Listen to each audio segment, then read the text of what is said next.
So welcome to the second session of share capital transactions, your chapter number 2 of subject financial accounting 1. Financial accounting 1 का दूसरा chapter share capital transactions और उसका दूसरा session. In the previous session, we have completed with some basic fundamentals, some basic concepts. Now moving ahead with the further concept. You may give heading basic journal entries. Basic journal entries. Now, what do we mean by basic journal entries? Journal entries means आमनोद.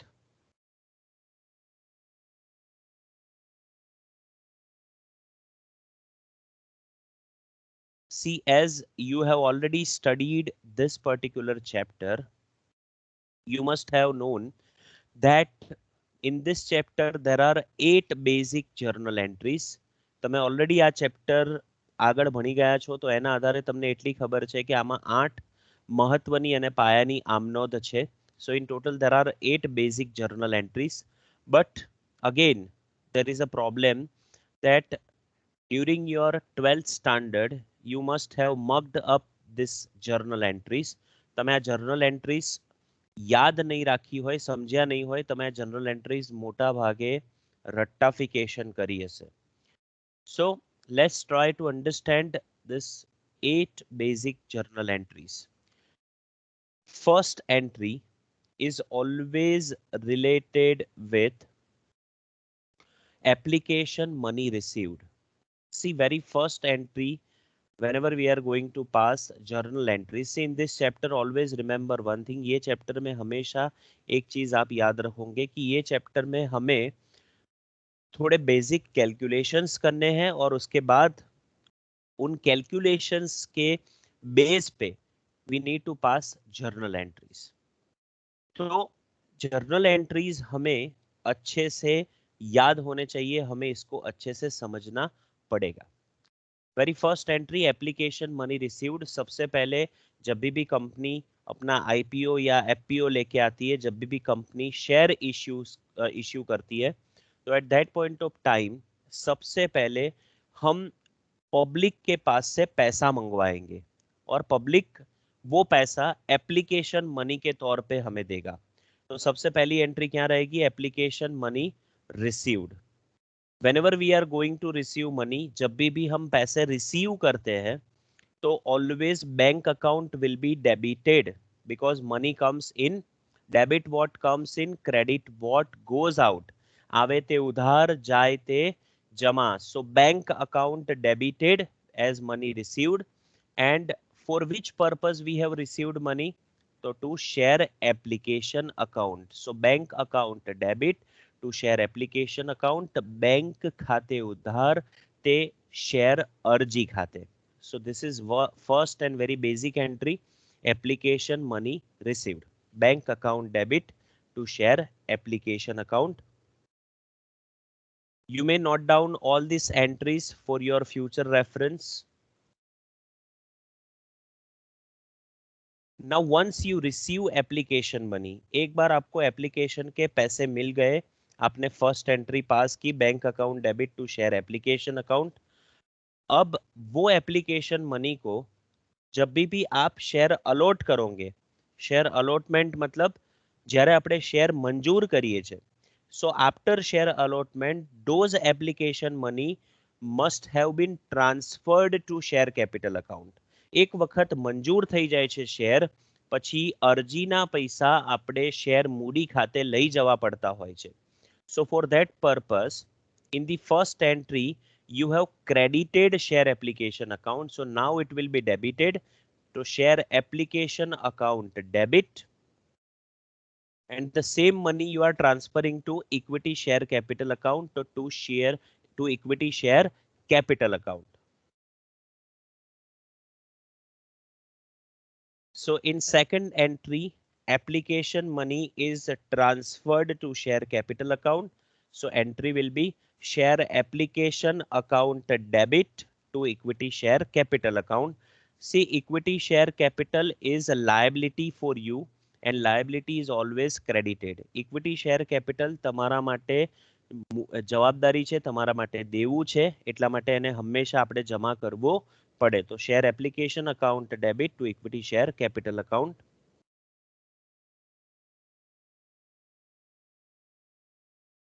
First two entries are related with application.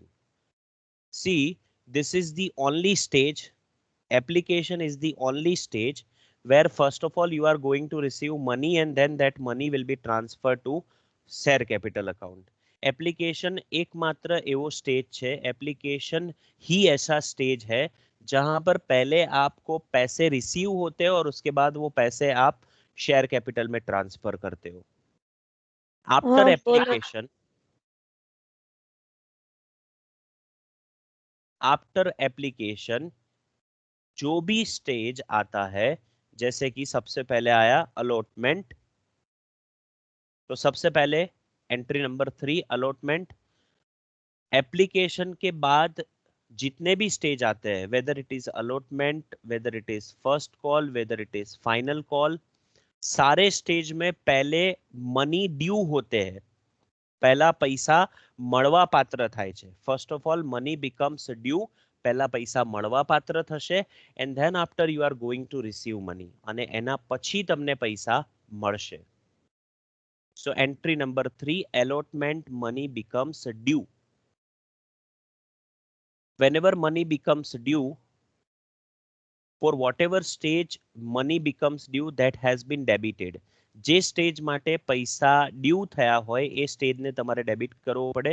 So here share allotment account debit. It is personal account, એ વ્યક્તિનું ખાતું છે અને વ્યક્તિ ખાતાનો નિયમ શું છે? લેનાર ખાતે ઉધારો, આપનાર ખાતે જમા કરો. Debit the receiver, credit the giver. So share allotment account debit to equity share capital account. Share allotment account debit to equity share capital account. This is entry for allotment money becomes due.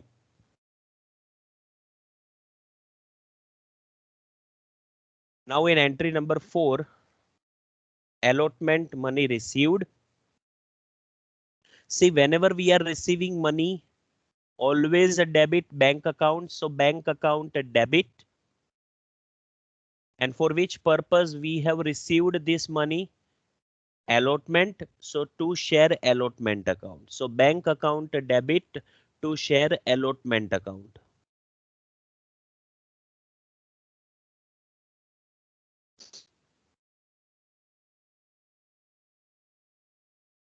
So again, just have a look. In case of allotment, first of all money becomes due. So for that purpose, share allotment account debit to equity share capital account. And in entry number 4, allotment money received. So bank account debit to share allotment account. See, in entry number 3, you have debited share allotment account. The same has been credited in entry number 4 because ये temporary account है. आपका जो share allotment, share application, first call, final call, ये सारे जो account आप open कर रहे हो वो टेम्पररी अकाउंट है. और टेम्पररी अकाउंट हमेशा ओपन होते हैं और उसके बाद क्लोज होते हैं, इसीलिए उसको टेम्पररी अकाउंट बोलते हैं, उसको टेम्पररी लेजर्स बोलते हैं.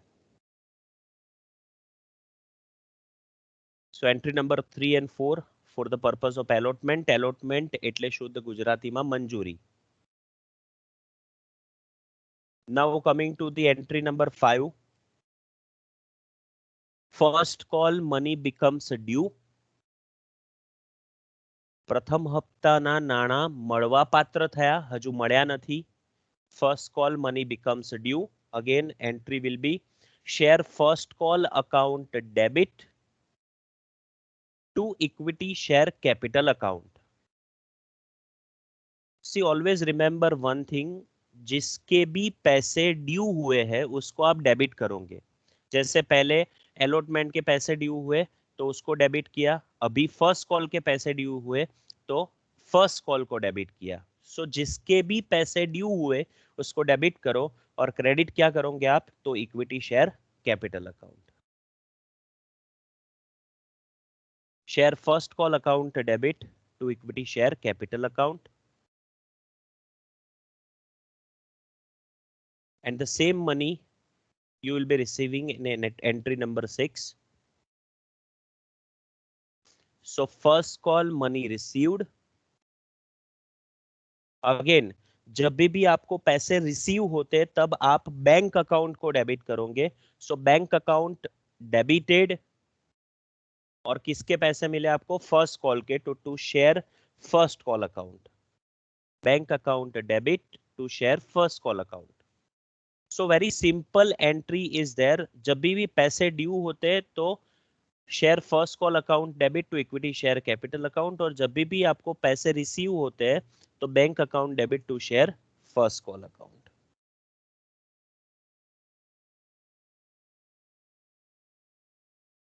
And same will be the case for final call, entry number 7. सबसे पहले फाइनल कॉल के मनी ड्यू होंगे. So final call money becomes due. Entry will be share final call account debit to equity share capital account. Share final call account debit to equity share capital account. सबसे पहले पैसे due हुए और उसके बाद entry number 8 यानी कि last entry में आपको पैसे रिसीव होंगे. So final call money received, bank account debit to share final call account.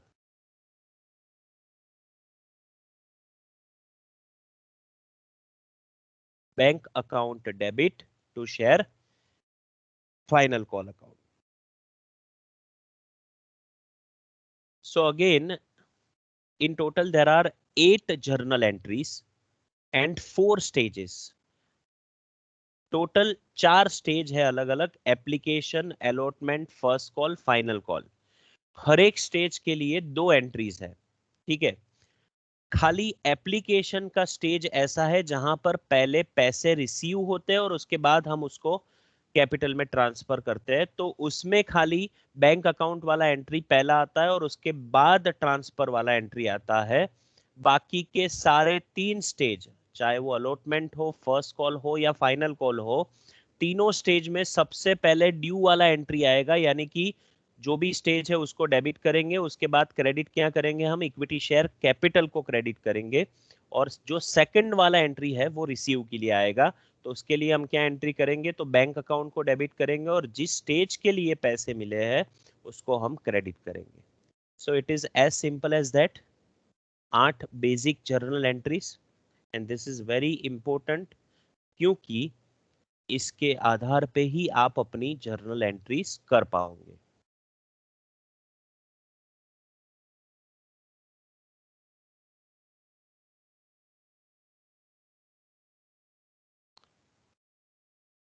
So 8 basic journal entries are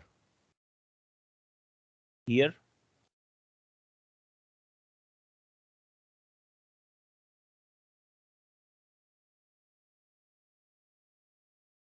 Now after completing with 8 basic journal entries, the next important point of discussion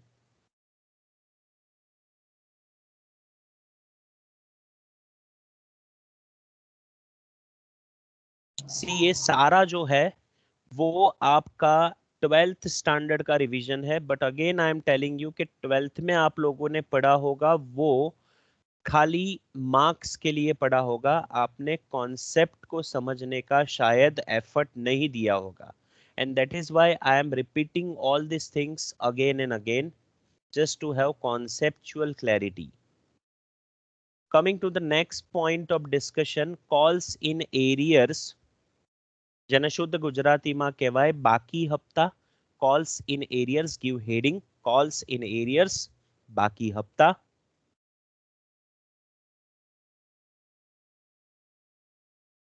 Make a paragraph and write.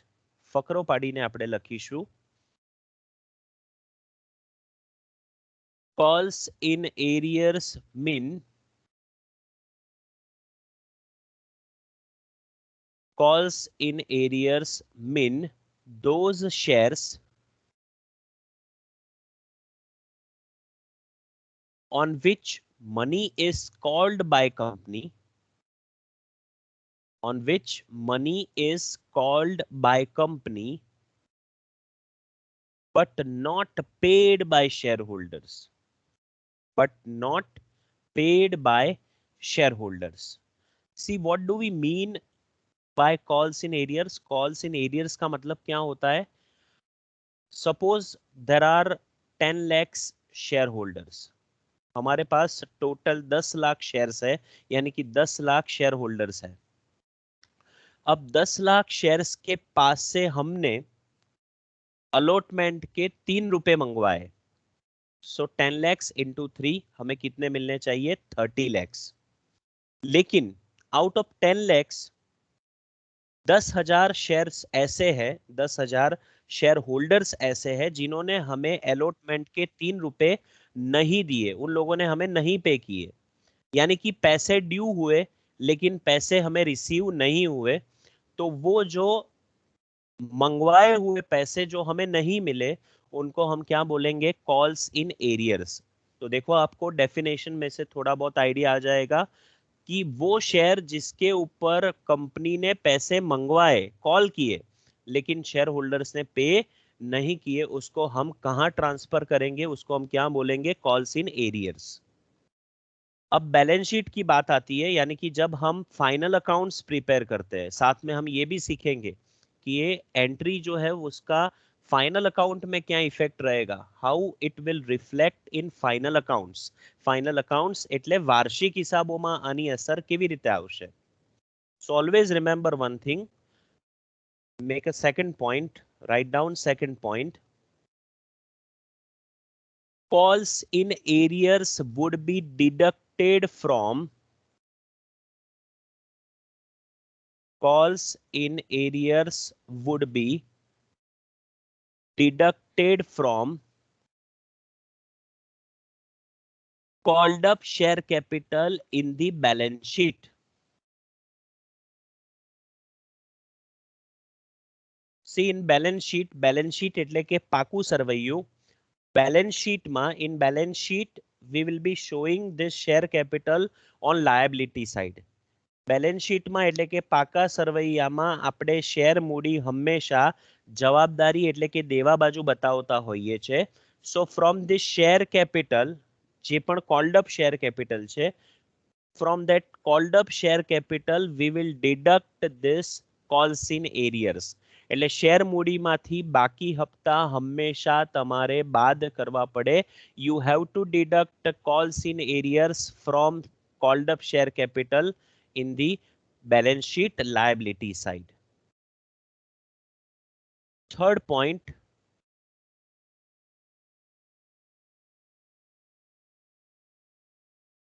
company can charge interest. Company can charge interest at 5% per annum on calls in arrears. Company can charge interest at 5% per annum on calls in arrears. એટલે કે બાકી હપ્તા ઉપર company વાર્ષિક 5% લેખે વ્યાજ વસૂલ કરી શકે છે. कोई भी शेयर होल्डर जिन्होंने कॉल्स नहीं पे किए, कुछ अमाउंट बाकी है, आउटस्टैंडिंग है, तो उसके ऊपर हम एन्युअली 5% इंटरेस्ट कलेक्ट कर सकते हैं. This can be asked as a multiple choice question. ये चीज आपको मल्टीपल चॉइस क्वेश्चन में पूछी जा सकती है. See whatever we are writing, जो भी हम लिख रहे हैं, जो भी हम समझ रहे हैं, that is very important as far as examination is concerned and as far as concept is concerned. concept के लिए भी ये बहुत जरूरी चीजें हैं और एग्जामिनेशन के लिए भी ये बहुत जरूरी चीजें हैं. हम हमारे लेक्चर में कभी भी टाइम पास नहीं करेंगे, ठीक है. जो भी कुछ पढ़ेंगे वो ऐसा पढ़ेंगे कि जो कंक्रीट नॉलेज प्रोवाइड करेगा, चाहे वो कंसेप्चुअल क्लैरिटी के लिए हो या फिर एग्जामिनेशन पर्पस के लिए हो। अब कॉल्स इन एरियर्स के लिए एंट्री क्या करेंगे? What will be the journal entry? So write down the journal entry. Amnod, bank account debited,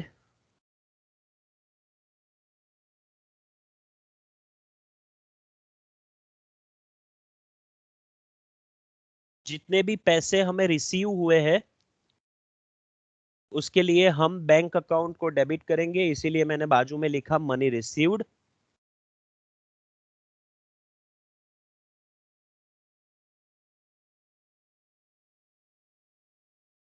calls in arrears account debit,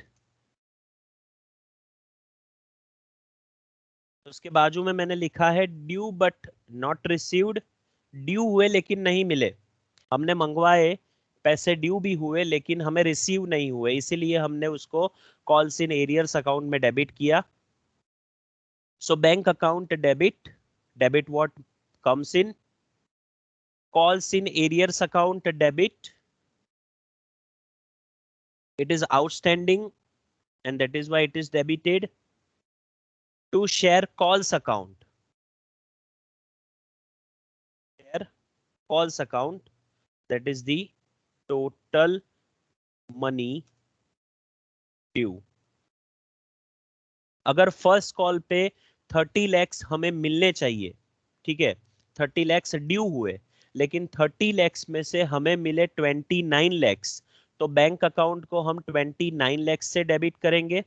उसके बाद जो 1 लाख हमें नहीं मिले, that is our calls in arrears, और फाइनल कॉल या फर्स्ट कॉल जो भी था वो 30 लैक्स का था, तो टू शेयर कॉल्स अकाउंट हम लिखेंगे 30 लैक्स। सो जितने पैसे हमें मिले उसको हम बैंक अकाउंट में डेबिट करेंगे, जो पैसे नहीं मिले उसको हम कॉल्स इन एरियर्स के तौर पर गिनेंगे, और टोटल जो अमाउंट है वो जो भी है हमारा, चाहे वो अलॉटमेंट हो, चाहे वो फर्स्ट कॉल हो या फिर फाइनल कॉल हो। So this is something which is related with calls in arrears, यानी कि पैसा हमने कॉल किया, पैसा हमने मंगवाया लेकिन हमारे शेयर होल्डर्स ने वो पैसा नहीं दिया, इसीलिए कॉल्स इन एरियर्स। अब जिस तरह पैसा आउटस्टैंडिंग होता है उसी तरह काफी बार ऐसा होता है कि हम मंगवाते हैं 1 लाख रुपए और हमें मिल जाते हैं 1,50,000, यानी कि कॉल्स इन एडवांस। कुछ एंथुजिएस्टिक शेयर होल्डर्स ऐसे होते हैं कि जो एडवांस में पैसे पे कर देते हैं, तो give heading calls in advance.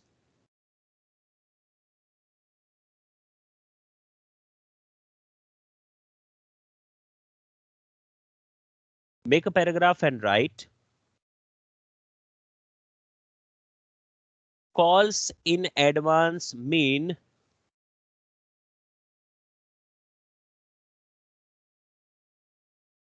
calls in advance mean money is not called by company, money is not called by company, but same has been paid in advance, but same has been paid in advance by shareholders. सी अभी तक company ने पैसे नहीं मंगवाए हैं लेकिन फिर भी शेयर होल्डर ने एडवांस में उसका पेमेंट कर दिया। कैसे? तो सपोज अभी तक कंपनी ने खाली एप्लीकेशन और अलॉटमेंट के पैसे मंगवाए, लेकिन शेयर होल्डर ने क्या किया कि अलॉटमेंट के पैसे जब भी उसने पे किए उसके साथ फर्स्ट कॉल और फाइनल कॉल दोनों के पैसे उसने पे कर दिए। तो अभी हमें खाली अलॉटमेंट के पैसे मिलने चाहिए लेकिन अलॉटमेंट के साथ हमें फर्स्ट और फाइनल कॉल के भी पैसे मिले, तो उसको क्या हम बोल सकते हैं? Calls in advance. अब कॉल्स इन एडवांस यानी कि जो एडवांस में हमें पैसे मिले, second point,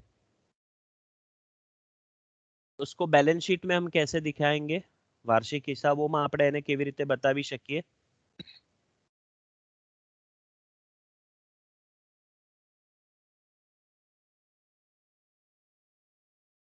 calls in advance would be shown on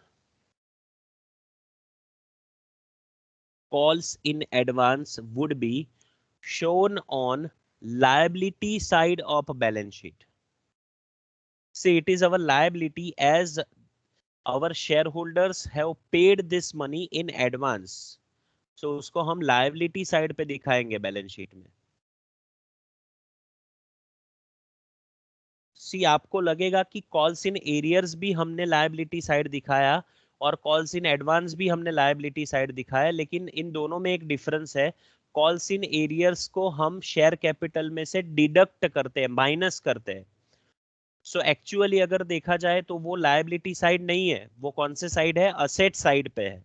ठीक है, लेकिन हम क्यों उसको माइनस करते हैं, क्योंकि टोटल जो मनी ड्यू है, टोटल जो शेयर कैपिटल ड्यू है, उसमें से ये पैसे अभी हमें नहीं मिले हैं. ठीक है, तो जितने ड्यू हुए उसमें से ये पैसे माइनस करके हम फाइनली जो फाइनल अमाउंट है, जो नेट अमाउंट है, उसको हम बाहर ले जाएंगे. तो कॉल्स इन एरियर्स को हम माइनस करते हैं और कॉल्स इन एडवांस को हम ऐसे ही दिखाते हैं as a liability.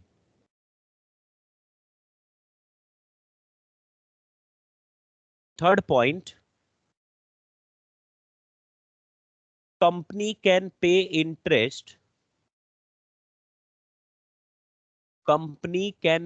interest at 6% per annum on calls in advance. सी जैसे कॉल्स इन एरियर्स पे कंपनी को 5% इंटरेस्ट मिल रहा था, ठीक है, वैसे कॉल्स इन एडवांस, किसी ने अगर एडवांस में पैसे दिए हैं हमें, तो उसके ऊपर 6% पर एन्यूम हमें इंटरेस्ट पे करना पड़ता है, क्योंकि हमें एडवांस में पैसे मिले हैं. तो एडवांस वाले जो भी पैसे है उसके ऊपर 6% ईयरली बेसिस पे हम अपने शेयर होल्डर्स को पे कर सकते हैं. सो वहां पर 5%, यहाँ पर 6%. This can be asked as multiple choice question. And finally, the most important part, journal entry. Bank account debit.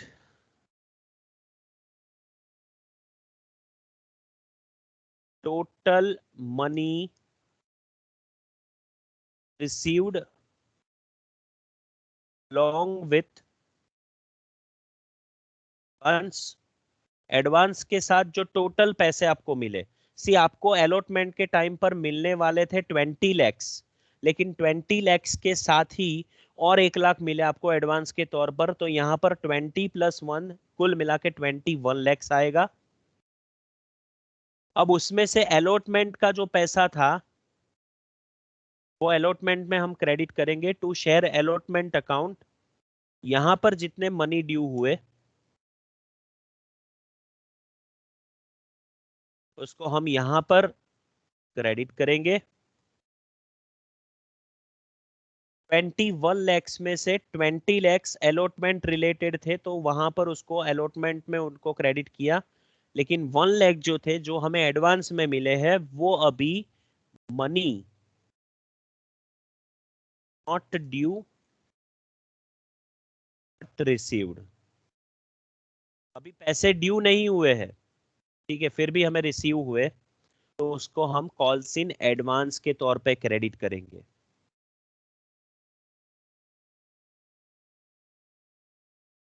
Bank account debit to share allotment account to calls in advance account.